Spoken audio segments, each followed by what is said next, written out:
Again, the question again, did the Prophet recite this way? Did he recite a or a? Or did he recite both of them? We don't know.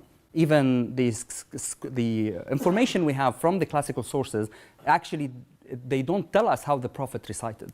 This is the opening chapter, okay, we call it Fatiha, and this is recited, this is known by all Muslims, you know.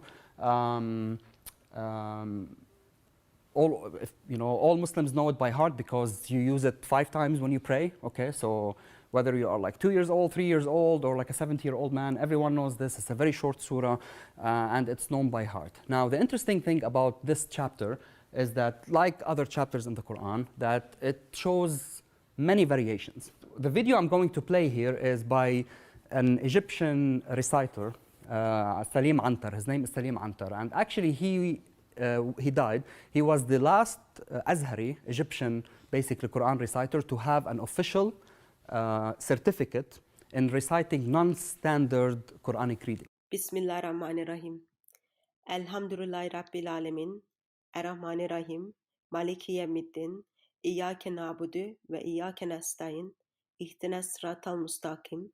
Sıratal lezîne en'amte aleyhim. Gayrul mağdubi aleyhim veleddâlin. So I tell him, can I say Alhamdi? He said, no, you're wrong, okay? You can't say that. However, if you go to classical manuals of recitation, you have people who actually said D. But just like see how he keeps reciting it also and come up with different variations. So.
Okay, I will stop here. So all this that you listened, basically he was right here, just like the first 3 verses, right?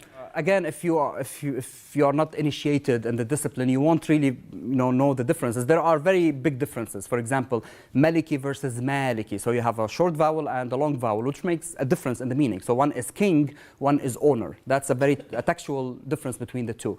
There's another which is Maliki. Okay, there's another form also of a king, which is very different also from the script. There's one which Malikun liyawmi. There's an additional particle here, which is also different from the script.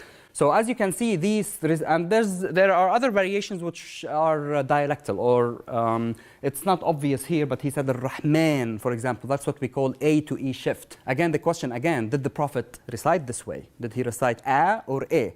Or did he recite both of them? We don't know. Even the information we have from the classical sources, actually, they don't tell us how the Prophet recited. We don't have any information whatsoever how the Prophet was reading. He wouldn't himself sit down and instruct people, and this is a lengthening of vowel, or this is a genitive, or this is a nominative. These things did not exist back then.